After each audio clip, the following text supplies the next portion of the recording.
Welcome to Toy Business Unboxed, your gateway to the secrets of the toy industry. Here, Jason Shea, a toy entrepreneur and expert in the Every field. product we develop is really inspired by some of the real life experience that we have with our son, major retailers. Yeah. We think this is cool. Is this cool? The thing with Amazon is just it become more and more complicated over the years. Yeah, maybe you can also consider to create more online resources. We'll guide you through the enchanting world of toy design, marketing, and manufacturing. Now let the unboxing begin.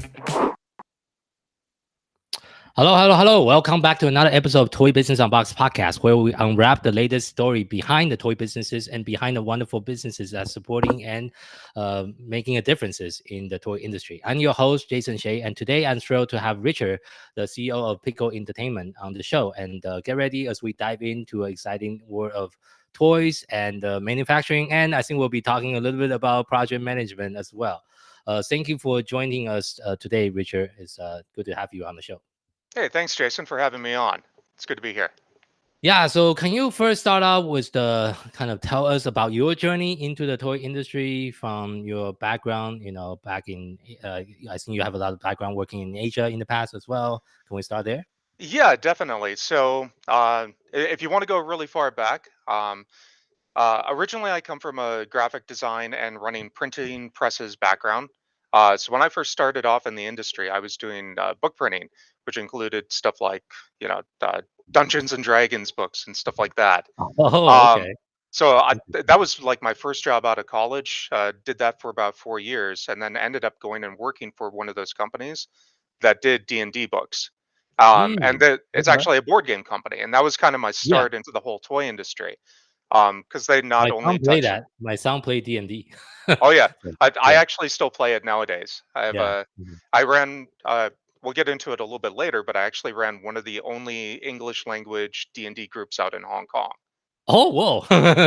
Cool. Okay. Um, but yeah, so I started working for this company called Fantasy Flight Games, doing their production management, working Yeah. with different manufacturers around Asia, running logistics, doing quotations, all basically uh, that whole swath of communication between the U.S. team and the Asia team. Um, so I did that for quite a few years, and then Mhm. uh, they s- they had a they were actually doing mostly hobby, and they started to Yeah. go into mass market. So they had interest from Mm. Walmart at one point to take Mhm. one of their products. Mm. And as part of that, there's the inspection and everything that needs to happen with the factory. Um, Yeah. well, nobody had ever actually been out to the factories before to inspect them. So, Okay.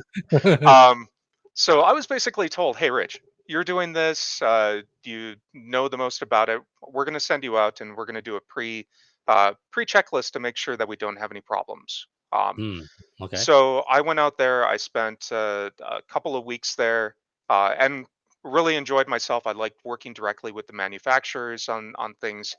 And when I came back, I decided to actually move out to Hong Kong. So about 6 months Oh, later, I uh, see.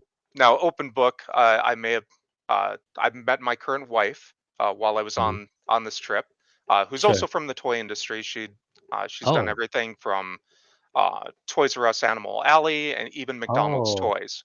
I see. Um, But that was way back before China take Hong Kong back, which everything was still good back then, right? no So, comment. uh, yeah, But yeah, so I moved out there in 2008 and yeah. started working with the company called Huawei. So they're Oh, yes. Yeah. fairly, they're like I would say second level below like Hasbro, Mattel, those guys. Hmm. More along the lines of like Jack's Pacific and everything like that. Um, Yeah. so at the time, they were in need of somebody that was pretty organized. They had some recent successes with the Robo line, so Robo Sapien, Robo Raptor. They had a whole slew of other stuff, but they were Hmm. pretty disorganized. They had some Yeah. communication issues, etc. And I Yeah. came with some pretty good credentials from the states for getting Hmm. things in line because my previous company had also gone through a growth spurt, and I kind of helped them along to be able to expand their business out and grow in Sure. an organized manner. So Got I it. kind of took it upon myself to help these guys out. Hmm. Um, First couple years, I was handling scheduling and communications and reorganization, mostly within the R&D section, but Mm, it eventually expanded out to all the departments that was there, I um, see. including like logistics, etc. Um, and then eventually, I ended up taking over the R&D department when the CTO at the time decided to move over to the Montreal office. So I Oh, became the de facto okay. connection point Yeah, between yeah, the Montreal team, which is all the I would say the aesthetic design, yeah. and then Hong Kong was the team that took care of the actual manufacturing and sorting Manufacturing, things yeah. out. I see. Okay, so that's a very interesting, and it's almost like a liaison for the design team because sometimes the design team come up with crazy ideas, not actually manufacturable. Yeah, definitely. But at the same time, if you left the factory to their own devices, they would also want the easiest product to produce and everything like True, that. So true. my job 100%. Yeah. as kind of being able to walk in between the two, In I would between, find the yeah. happy medium between the two. Um, Interesting. Yeah. and I became very, very involved with the R&D team. I was the main point of contact. I even did the sales engineering for them. Uh, Oh, so whoa. Okay. I ran the showrooms for 10 years or so. How big So is their catalog when you're part of the team before? How many toys do they have? it really depended on year from year, but I would say from product line, not SKU, there would probably be about 10 new ones every year. Whoa, that's a lot. The product line alone, that's not SKUs. Okay, okay. Yeah, So we thousands of SKU then, yeah. yeah, we had quite a big catalog. Yeah. And then we had a pretty big turnover too, probably anywhere from 150 to 200 mil every year. Okay, okay, So okay. pretty Yeah. decent size, I would say. Yeah, that's a decent size, yeah. But yeah, I did presentations with Walmart, Target, Mhm. Toys R Us while they were in their previous form. I also Yeah. did all of the Europeans. I also did a lot of traveling around as well. So I would go Okay. out to Japan to work with the Toys R Us teams out there. I traveled to Europe Mhm. to do the toy shows there and also work with the different retailers out there Mhm. as we could with packaging and things like that to modify to what they need in their Mhm. different areas. Um, yeah, and then I even uh, opened up the China market for the company as well. So there was a Mhm. big initiative at one point where they wanted to get into China. So I spent probably a good half a year where I was on the train back and forth every single week, going back and forth between the different towns, training and sales teams, etc. Did you Which also pick up some Chinese while you're there? 我可以说一点你会说一点点，OK。I Perfect. can speak a little bit. I'm very 对 rusty 对对 now. Yeah, I've gotten a okay. little bit lazy because my wife is from Hong Kong, so she normally does a Okay. lot of the translation back and forth. True. Okay, But okay. for a good amount of time, I had done a big crash course in Mandarin, so Mm, I could survive pretty well and do some business talk and stuff like that there. I see, I see, I see. And okay, yeah, keep on going with your story, yeah. So I ended up doing that for quite a long time, and then Yeah, it was around 2020. The yeah. original owners of Huawei were taking a bit of a step back. They wanted to, Mhm, they were getting old. They wanted to do retirement, and mm, they were bringing their kids into the business. So at that point, they yeah, wanted to do more hands-on type of stuff. So I took yeah, kind of a back seat from there and provided more consulting services. And then in sure. 2020, I moved back to the States and opened up a company called Pico Entertainment, which is Is where I'm that at right now. because of does the COVID play into that too, or it's not It does a really? little bit. There was a lot of factors. Yeah, There was COVID. At the time, like the I had been there already for 12 plus years. I was looking yeah, for something like new to expand um, on and stuff like that. And yeah, I had yeah, talked to I had worked directly under one of the other owners that's still over in Hong Kong.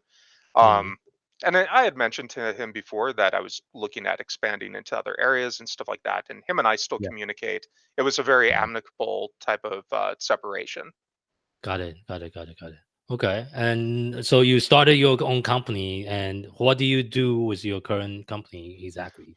So it started off originally as doing development and manufacturing. So Okay. I have a small network of factories that I've worked with for the past 10 plus years that I know Yeah. they do good work. They can translate ideas to actual products Mhm. very easily. Well, Mm. I wouldn't say easily, but with not the same amount of problems you can get with just a factory that you source off of Yeah. a random Alibaba. website. Yeah. Yeah. Yeah. Yeah. um, Yeah.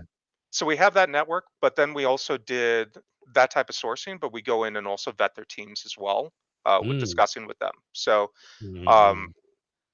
like I'm normally stationed here, but my wife would actually go off to Hong Kong and China about twice a year Mhm. and take a look at these new factories and stuff like that. She has her engineering team out there. She also resolves any problems out there. So Do you for also attend a Canton Fair every single year too? I don't do the fairs as much Okay, got out it. in the as far as I can. I did when I was working at Huawei, Mhm. but from my position, I don't really.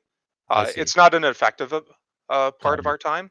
For the listener that's not aware of the Chinese sourcing, Canton Fair is one of the biggest trade show in China. Actually, one of the biggest in the world. I don't know, Richard, if you want to explain how big the Canton Fair is. Yeah. It's massive. It's I forget how many sections there are. I think it's four to Yeah, six. I think this they is were up to or something gigantic. like that. Yes, But it's they're big. basically small cities Yes. when they set them up. It's Yeah. when you go there, it's mind blowing how huge it I is. think the best way I can describe it for those of you that have been to any went to the Las Vegas Convention Center, I think you can imagine times that by three times. That's Yeah, kind of the that Las would be Vegas Convention Center multiplied by three. That's about yeah. I the think that size would of be the Canton a Fair. good Yeah. comparison. Yeah, so people for the US people that haven't been to a trade show in China, now you have a perspective on how big that freaking show is and how long it is too. I think it lasts for like a month, or I forgot how long it lasts. It's like they Yeah, have it's first phase and second phase too. Yeah, yeah, and they split it up by like different categories and stuff like that. So yeah, it's not just the same people. They're shifting out every week and a half of yes, new yes, categories. yeah, Um, yeah. I may actually go. So I'm heading back this October. I may Mhm. actually go to it then. I forget when is the next show for there. I always forget. I haven't checked for this year because I'm not planning to attend this year. So yeah, Anyways, one of my visits, I'll go back and see the show and see how it's developed. yeah. I'd be interested to see that.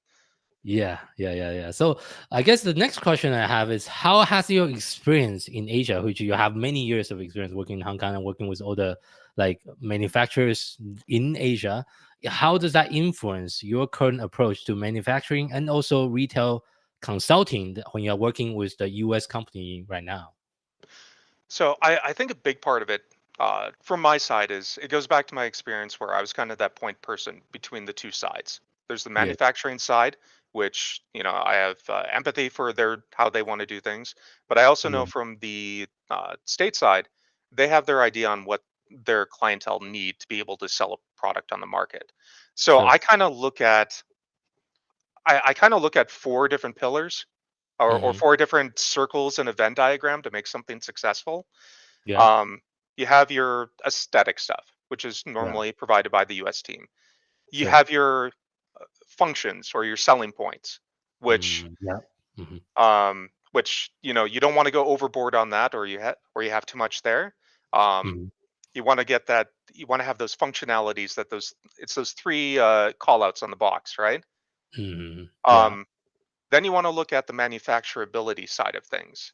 So Yeah. that's where you start getting that bit of overlap on there, but they can be a little bit Mm-hmm. separate.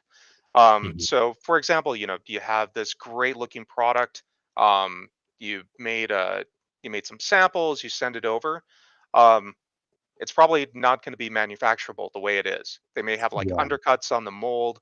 Um, Hmm. uh, and when you start getting into that complexity, you start also having to relay back to your client that, hey, look, um, we can make this as complicated as you want. However, Hmm. once you start getting to starting to like break up pieces and having to do separate pieces in the mold, your price Yeah. point is going to start going up, Going up, which yes, means yes, yes, which yeah, means then you're fighting against your SRP, which yeah, It's that's why you're starting to get that overlap between those three, and then you tie it off with the what we were originally talking about when we met was the safety and QA/QC concerns that you Yes, have. yes, That's yes. also something to take into Yeah, account. Um, sure. and I think that's actually another big part of what we do right now is Hmm. um, we were providing all those other services before, um, Yeah. and then in this past year, uh, we've been working with having talks with STC. It's one of the largest testing labs. They're based in Hmm. Hong Kong. It's supported by the Hong Kong government. Um, Hmm. and they wanted to be able to do more business development in the U.S. So Hmm. I had actually worked with them previously Hmm. at Huawei. They were the factory's main preferred lab. Hmm. So when we got into these discussions and they decided they wanted to use us as their U.S. office, and then we would Oh. help them do business development. So our Hmm. company acts as the head of sales and business development for STC. So I have a follow-up question on that because part of what I do day to day is really helping toy brand to launch on Amazon. And one of the biggest problem I usually face when I work with a brand is when it comes to product testing. Amazon have such a weird requirement and they sometimes changes. Does STC have a lot of, well, maybe your company have a lot of experience on providing the test report based on Amazon's certifications and also Amazon requirement? And because a lot of time when we work with like the factory, work with our brand, is they will talk to their factory, say this is a report Amazon run it. The factory will send them a report, and then it missed a few items, then the whole thing get rejected. So, what can you kind of talk a little bit about your experiences about not just testing report, but also specifically for Amazon because Amazon is one of the biggest e-commerce marketplaces we all know. Yeah, so when it comes to Amazon, that's actually a big part of our business right now. Not Mm, only in toys, but like all products. I okay. think the the recent I think crackdown as far as having testing and stuff like that has been to try to stem the Yeah. flow of products coming directly from Asia and stuff like that that don't follow Yes. our safety certifications. Safety standard. Yes, So that's correct. this That's past few correct. years, we've seen a Mm, huge ramp up in the restrictions, etc. Um, yes. Yeah. so that's a huge part of our business. Um, Mhm. for all the individual tests, of course, it's going to be dependent on what product that you're selling. Sure. But typically, you want to cover all your bases on there. You want to do your ASTM, of course, which is your standardized testing for the Mhm. US. You want to do your CPSIA, which is the Consumer Product Information Safety Act items, which Mhm. covers a whole nother swath of items, including labeling, etc. Um, Mhm. at the same time, you would also want to take care of your EN71 stuff. Although that's Europe testing, Mhm. a lot of times I advise people to do both at the same time just because they can use sections of the testing to It's reduce their cheaper that overall. way too. It's Yep. also cheaper that way. Yeah. And then also doing stuff like your FCC, your Prop 65 for California, etc. Mhm. They're going to want all of this stuff done. Can you Um, also talk about CPC, Children Product Certification? uh, I would have to dig in a little bit more into that. I see. Again, my side of it is mostly from the sales side of it. I have Mhm. the team over at STC that really Yeah. digs into that side of Into it. one. I see. Okay. Got it. Got Sorry, it. I can't answer all the I Sure. can't No answer problem. everything on there. Yeah, no problem. What do you see as the biggest advantage over using a separate testing lab like STC versus just working with whoever manufacturing, like working with the manufacturer itself, based on your So experience? so here's the big problem. I know a lot of the labs and or a lot of the factories, they have their own small labs that they work with. The Yes. problem Yeah. comes into and I would say some most not most, but on an average amount of times, it's fine. However, the problem comes up when there's a discrepancy in the testing, Mm, when you yep. don't have it.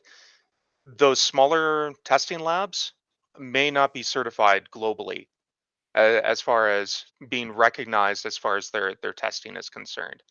True. Um, I mean, for STC in general, they they basically cover all of the different testing requirements. Mhm. Sorry, I have I'm getting over a little bit of a cold, so No problem. Yeah. um, so it's like your accreditation, like HKAS, CNAS, DAX, CPS, CPSC, SATRA, all of those. They're worldwide recognized, Mhm, and it's because uh, the Hong Kong government really wants us mhm, to be the standard testing lab that people use. So they make sure mhm. that they have all their I's dotted and T's crossed in order to make Yeah. sure that that happens. Um, Mhm. and when you do run into these problems with the smaller testing labs, it's very easy for them to say, well, not our problem. Also, you didn't ask for certain Yeah, tests. that's true. Yeah, it And that's happens. actually, that's one of the big problems with dealing with directly with a lot of these testing labs and factories is that sometimes they won't tell you what testing you need. They'll just say, you Yeah. tell us what Mhm. testing you want. Yeah. And that's kind of why uh, us and STC are able to work together because of our relationship. Mhm, We can go outside of the lab report, which is uh, for their testing ethics. They should be customer asks for test, um, and then from there, it's a go no go on that test. mhm. From our side, because we have a good idea of what the testing requirements are, and also our engineering team back in China keeps a good eye on what's happening. Yeah. They're able to provide like recommendations and things like that in order to be able to pass the tests. And then Mhm. when they are reading the reports, they can go back directly with the manufacturer and say, "Hey, fix this, fix that," in Got order to it, be able to got it. pass the testing. When you go with the smaller labs, they'll just say, "Well, your stuff is wrong. You have to fix it yourself." Yeah, of course. And how was the experience dealing with Amazon so far? It's actually Yeah, not bad. okay. Yeah. Uh, we do a we do a pretty good amount of business. We actually do a lot of the Amazon powwows. We Mhm, have another local. We have a lab out in New Jersey, and we have a team out there that they go along to these various Amazon powwows. They have their mhm. booth there, and they work with a lot of clients, being able to get their stuff all passed for the requirements that Amazon needs. What is Amazon powwow? Is it I haven't heard of that term. It's it's a sponsored event where it's a meetup for anything Amazon related. So Mhm, they'll have a bunch of people who sell on Amazon directly. They'll mhm. I think the most recent one was down in Miami a month or two ago, What and is that a name for that show or gather it's just together? called Amazon Powwow. Oh, okay, okay. I haven't been to one. I've been to a lot of other Amazon events, just maybe not that particular one. So, But they normally handle those ones and run around to the various shows, and then mhm. they work with people who are selling on Amazon.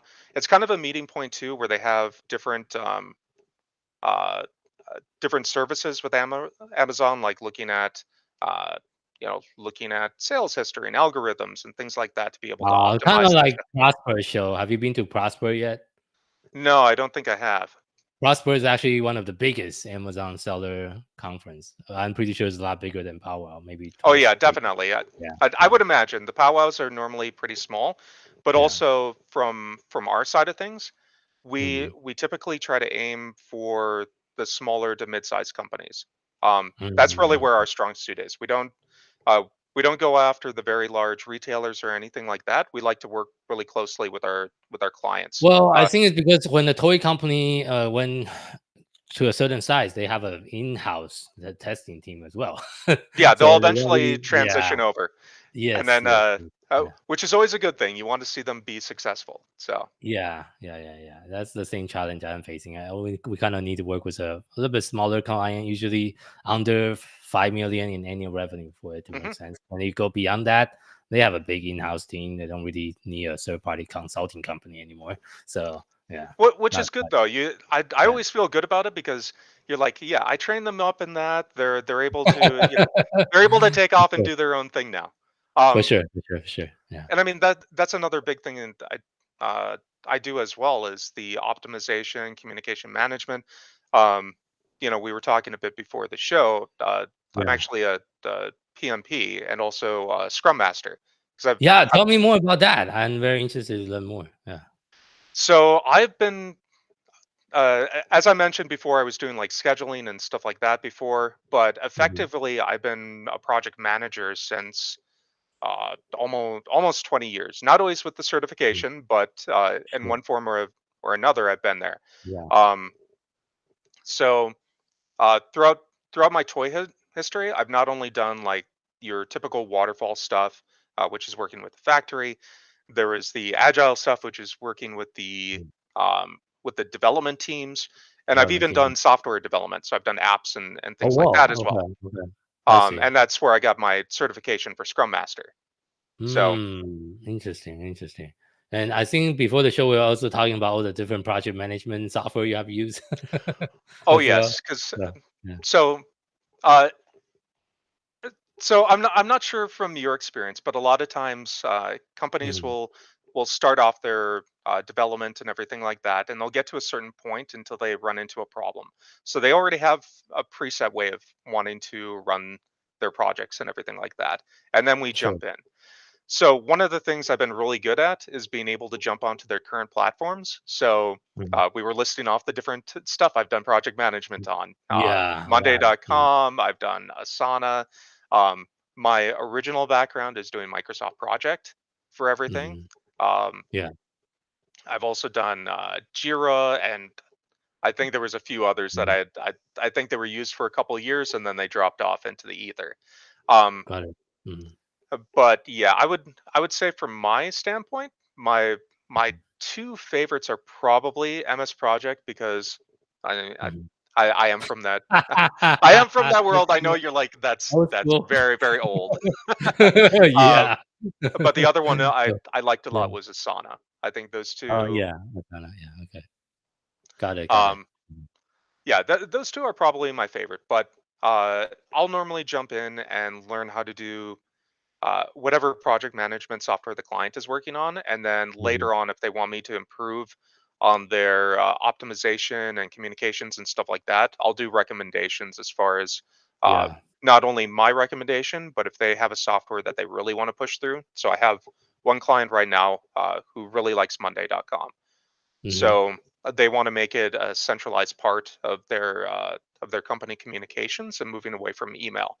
And I'm a very big fan of getting We do away that from. too with ClickUp, actually. All of the communications within our project management system, anything that's communication related to a specific task, live in the common session of that task. So there's no email going back and forth at all. So Yeah, and it gives you a good history as well. So if you need to pull back and find out what has happened, it's much yes, easier than sorting through an inbox. yeah, yeah. And that is a little bit like herding cats. Yes, and The based on my experience, I don't know if you also experience the same thing. It's really not about the software. It's about discipline on using the software. For example, like a lot of the challenges early in my entrepreneur journey when I use different project management software is sometimes I have a team, but everyone use the project management software a little bit differently. It's not consistent across the team, and that's usually where the problem arises. For example, a lot of tasks either doesn't have assignee, doesn't have a due date, doesn't have an estimated time. Those are the requirements that I enforce on my entire team right now in our project management system. Every single task need to have this three data.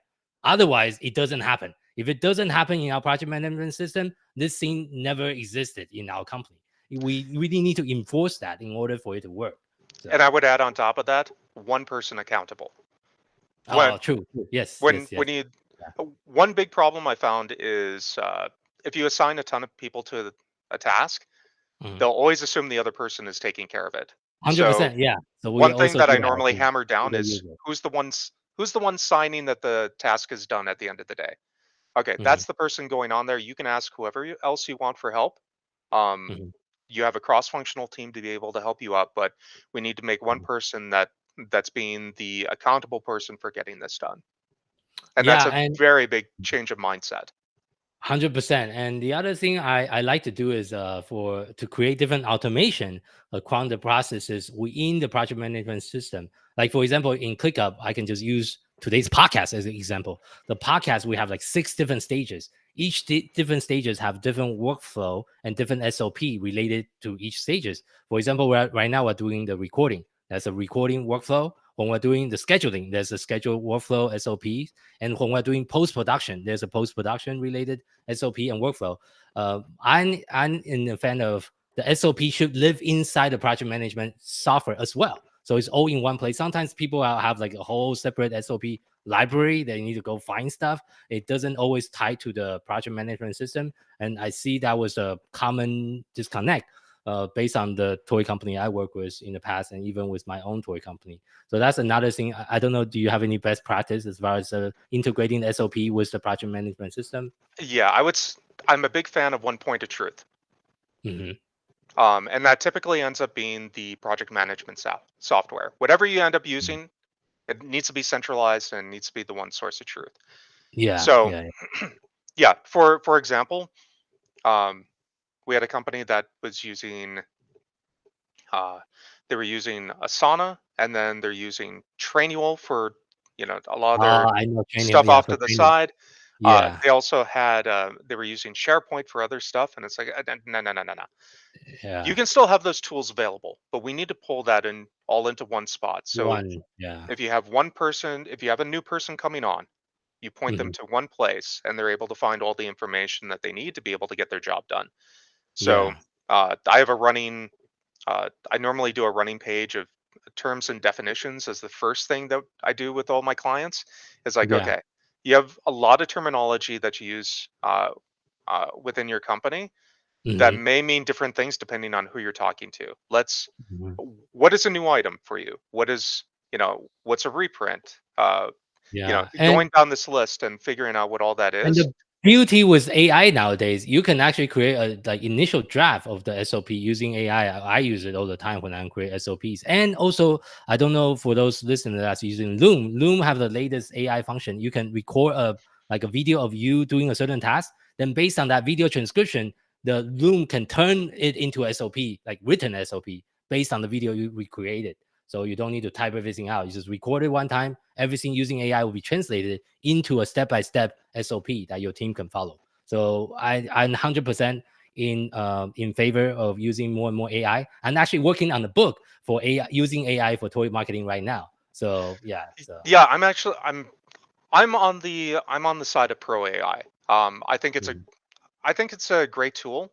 I think there's some ways that it can be abused a little bit, but as far as being able to put things together really quickly, like I end up doing a lot of uh, uh, like uh, like vendor profiles and stuff like that, and being able to put that mhm, together really quickly in outlines.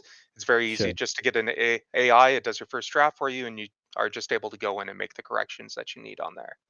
100%. Yeah, it's really about like efficiency. And of course, you always still want to have a human checkers and double check everything that's written. It's not going to be perfect, but you'll get 80% of there. So, Yeah, exactly. yeah, yeah. Sometimes the grammar is a little bit wonky, but Wonky, yeah. and it doesn't sound like a real person talking, but that's okay. Of course. That's easily Mm, fixed. yeah. But yeah, So, to being able to do stuff like that really easily is great.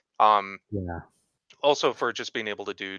Um, so I end up doing a lot of like imagery and stuff like that. I Mhm, am also a graphic designer, but when I want to mhm. start throwing out random ideas to get my mind moving along, I'll use AI to come up with some Oh, yeah. generated Even, images. I'll yeah. have that Yeah. on. I have a huge graphics tablet over onto the side here, so Mm. I'll throw it up on one screen and then use that kind of as an inspiration to be able to do some of my actual design work. For sure, for sure. And even with Adobe Photoshop, there's a prompt inside the software now. You can type in the AI prompt and generate like Yeah, the generated fill feature. yeah, Yeah, it's generated. great. Yes, yeah, yeah, yeah. So, but I guess going back to the company, the next question I want to talk about is what is your goal for Pico Entertainment? Like what for 2024 and maybe 3 years from now? Where are you planning to take this company to, and what are you working on to continue to make sure the company is growing and also helping with all the other businesses you are working with? Yeah, so we are in a big stage of growth right now. I last time I checked, we were at about double our business of last year, um, That's good. which makes us very very busy. But Good we both problem to love have. it. It's Yeah, great. yeah. Um, And kind of our plan for the next year is we have a few new options that we're opening up. One thing is we have a warehouse Oh, that we're whoa. Okay. You didn't tell me so that. Okay. yeah, our main goal is to be able to be start to finish. We're helping clients get their product to market. Okay. Not the marketing side. I'm not an expert in that, but the actual getting the Mhm. physical product out to the customer is Mhm. Is I the want to warehouse in China or in US? in Where's the the warehouse U.S. at? Oh, in the US. What state? Minnesota, so it's centralized for being able to go out to East Coast and anywhere in between. Okay, okay. So it's like a third-party logistic warehouse where you can take the product and ship it to It would Amazon and be ship it to ours. your. You'll be your own warehouse? Yeah, Oh, okay, okay, that's okay. our next phase that we're moving to right now. Is I see. we're working with another partner right now who I've worked with in the past to Yeah, kind of help guide the process. Um, yeah. who's been doing warehousing for I want to say 20, 25 years. But Okay, yeah, they're helping us out, like picking out the spot and getting the uh, uh, required, being able to get the loading dock and everything like that set up correctly. I see. But we're Okay. looking at for probably within the next 6 to 8 months is where we're looking at for getting that set up. Um, Hmm. and we're actually starting on it. So we this is the whole other side is so we not only have a client base, but we Yeah. also do our own products as well. Oh, it's similar to us. Yeah. Yeah. Okay. Okay. So you also have your own product line too? Yeah. We just started doing that this year, so that's the other part What is that we're the category you are selling? pet toys. Pet toys. Okay. Okay. Pet. Okay. Got it. Got it. Got it. Um, And are you selling on Amazon too? Where are you selling it on? we're not selling yet, so this is going into the Oh. future. We're Uh, actually at the tail end of development right now. We're going to be at mhm, some trade shows later this year to start mhm. meeting with retailers. Uh, we're looking at right now for brick and mortar, and then expanding onto Amazon after that.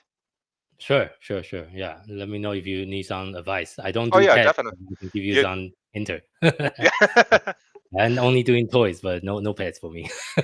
So, So yeah, we kind of separate the toys out as far as that's yeah. our we do external clients only. So I don't do any internal development of toys. Mhm. I only do the part of like sourcing and testing and doing merchandising, organization, stuff like that, Oh, project so sounds like management. you have a lot going on. You have the in-house brand you're working on. There's a consulting and also a warehouse. Like I said, Yeah, we're very very busy yeah. this year, but I um, see. but I like it. It's always Yeah. fun to be able to do something new and work on new projects, meet new people, um, Sure. especially after after getting shut down from COVID and everything, to be able to go Oh, out and meet at you know sh- trade shows and meet clients in person and stuff like that, and create new connections. yeah, It's great. for sure. Are you going to any of the toy trade show for the rest of the year? We are still working out the schedule. So another side of the business we do is board games. So Mhm. for the You're safety going testing, to are you going to Origin then or uh, Gen Con? we were looking at doing Gen Con. Okay. We were just at Gamma this Mhm. past, what was it, month and a half ago.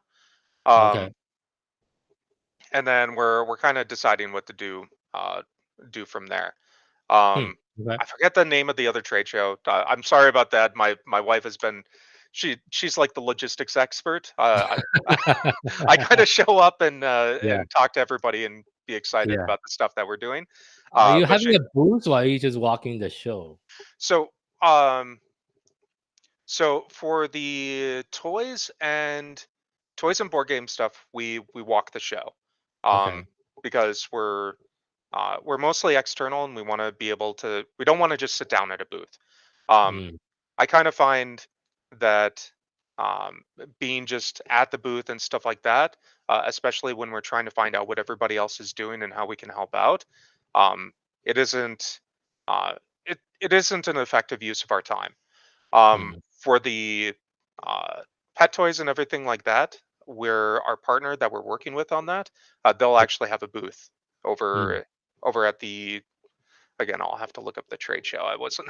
Got it. I'll have to Okay. ask Nelly about that. No problem, no problem. Yeah, we focus really on the for regular toy, not pet toys. Yeah. So Anyways, it's a but yeah, very different kind of niche. So yeah. yeah, we do quite a different bunch of different categories as well to kind of spread Mm. it out a little bit. I see. Okay, thank you for sharing that. So as well, winding down in today's interview, the final question I always ask every single guest is: if you have to share just one piece of advice to someone that's just getting started in the toy industry, what would that be? So no matter how great, no matter how great your idea is, and I agree, the idea is going to be great. Um, don't set that idea in stone because it's going to evolve over time as you look at these different aspects of being able to get to market. Yeah. There's so many different twists and turns that can happen while you're developing this. Don't get too stuck on one idea, but still try to drive that idea forward and stay as close as possible. But don't be afraid to change it a little bit to be able Mm. to adapt to not only what the market needs, but also what it needs to be to get manufactured and out to hopefully your end customers' hands. That's a really good advice. Sometimes a lot of the toy entrepreneur I talk to, they tend to overanalyze, and I think speed to implementation is key. So because if you Definitely. do it too slow, someone else might already have the same idea and it's already launched. Then you're Yeah. kind of too late. Well, So yeah, I've seen designs get stagnated because they don't want to yeah, change the design. You're not able to manufacture it at that, so you end up doing a lot of back and forth, and by yeah, that time the opportunity has already been missed in the market. So that's exactly. why Yeah, be uh, be flexible with the flexible. ideas that you have. Yeah, yeah, yeah. And it's okay to be not perfect. It's never going to be perfect anyway. Nothing is So, ever yeah, perfect. yeah, exactly. So where can the audience and the listener find you? Uh, I'm not on social media a whole lot because I'm more on the Mhm, manufacturing side. But if you ever want to see what we're up to, you can go to pico-ent.com.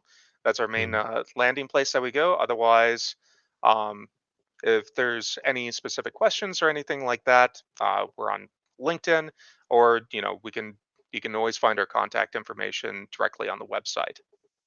Okay, got it. Thank you so much. And thank you so much for being on the show as a guest and sharing your knowledge and background and experience in the toy industry over in the last with us today. Thank you so much. Definitely. Thanks for having me on. It's been a pleasure. Same here.